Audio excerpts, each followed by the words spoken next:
Investment advice की दुनिया ना काफी उलझी हुई है, तो इसमें सही रास्ता कैसे खोजें? चलिए आज इसी पर बात करते हैं और इस गुत्थी को सुलझाते हैं। ये जो बात है ये किसी हाई नेटवर्थ इन्वेस्टर ने कही है, और ये एक लाइन असल में पूरी कहानी बयां कर देती है। एक भरोसेमंद इक्विटी सलाहकार मिलना सच में बहुत ही मुश्किल काम है। और आज के दौर में तो ये और भी मुश्किल हो गया है।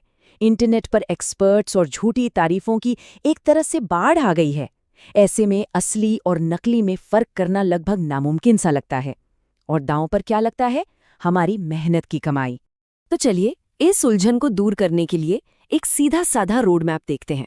हम बात करेंगे विश्वास की खोज से, फिर ये समझेंगे कि कोई किस तरह का निवेशक हो सकता है, डायरेक्ट इक्विटी और म्यूचुअल फंड के बीच का फर्क जानेंगे, एक सही गाइड कैसे चुनें, और आखिर में उन रेड फ्लैग्स को पहचानेंगे जिनसे हमेशा दूर रहना चाहिए।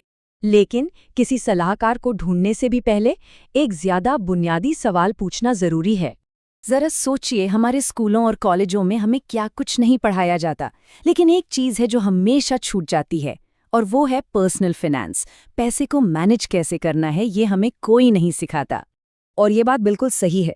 ये ठीक वैसा ही है जैसे किसी नौसिखिया ड्राइवर को पहाड़ी रास्तों पर गाड़ी चलाने के लिए भेज देना। बिना सही जानकारी के शेयर बाजार में उतरना उतना ही या शायद उससे भी ज्यादा खतरनाक हो सकता है।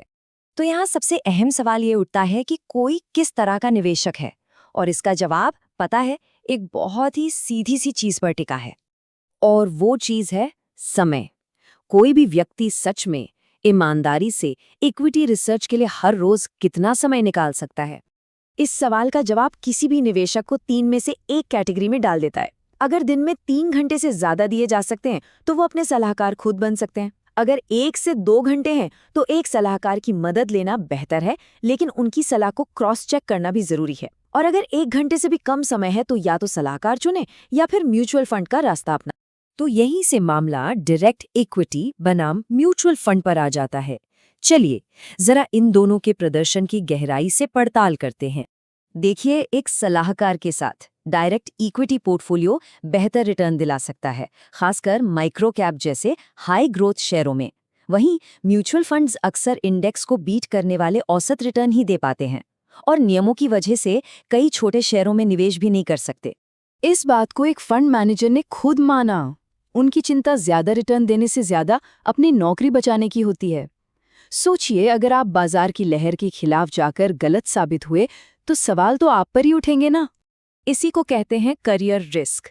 फंड मैनेजर्स अक्सर भीड़ से अलग चलने से डरते हैं। वो छोटे स्टॉक्स में निवेश नहीं कर सकते और अक्सर किसी अच्छी कंपनी में तब पैसा लगाते हैं जब वो पहले ही बहुत बड़ी हो चुकी होती है। नतीजा, वेल्थ बनाने के जो बड़े मौके होते हैं वो हाथ से निकल जाते हैं। तो अगर सलाहकार रखने का फैसला हो गया है तो अगला कदम है ये समझना कि उन्हें पैसा मिलता कैसे है, क्योंकि यकीन मानिए यहीं पर सारा खेल टिका है। देखिए, सलाहकार 2 तरह के होते हैं। एक है कमीशन बेस्ड, जो हर खरीद बिक्री पर कमाता है, और दूसरा है फीस बेस्ड, जिसकी कमाई पोर्टफोलियो के बढ़ने पर ही बढ़ती है। अब सवाल ये है कि किसका फायदा आपके फायदे से जुड़ा है। कमीशन बेस्ड मॉडल में एक सीधा सीधा कॉन्फ्लिक्ट ऑफ इंटरेस्ट है। मतलब निवेशक कमाए या न कमाए, ब्रोकर की कमाई तो पक्की है। इसीलिए हमेशा एक फी बेस्ड सलाहकार को चुनने की सलाह दी जाती है, क्योंकि उनकी जीत निवेशक की जीत में है। अब बात करते हैं उन रेड फ्लैग्स की, जिन्हें देखते ही सावधान हो जाना है। ये वो संकेत हैं जो गलत लोगों और गलत सलाह से बचाएंगे।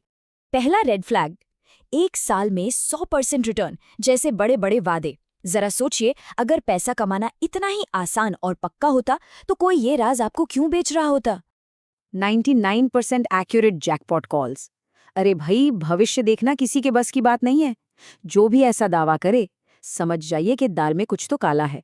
तीसरा रेड फ्लैग, बिना किसी वजह की सलाह देना। अगर कोई कहता है ये शेयर खरीद लो, तो पहला सवाल होना चाहिए क्यों। अगर जवाब गोलमोल मिले तो उस सलाह से दूर रहना ही बेहतर है। और चौथा, बार बार आने वाले अनचाहे कॉल्स। एक बात हमेशा याद रखिए, अच्छी चीजों को बेचने के लिए पीछे नहीं पड़ना पड़ता, ग्राहक खुद ब खुद आते हैं। तो इन सब बातों का सार क्या है? एक बहुत सीधा साधा एक्शन प्लान। सबसे पहले ये तय करें कि कितना समय दे सकते हैं। फिर अपने ऑप्शंस को समझें। हमेशा एक फीस बेस्ड सलाहकार चुनें। और आखिर में इन रेड फ्लैग से हमेशा सावधान रहें। तो चाहे निवेश खुद किया जाए या किसी की मदद ली जाए, ये सवाल हमेशा बना रहता है कि किसी के भी फाइनेंशियल भविष्य की बागडोर असल में किसके हाथ में है। याद रखिए, जिम्मेदारी हमेशा निवेशक की ही रहेगी, इसे किसी और को नहीं सौंपा जा सकता।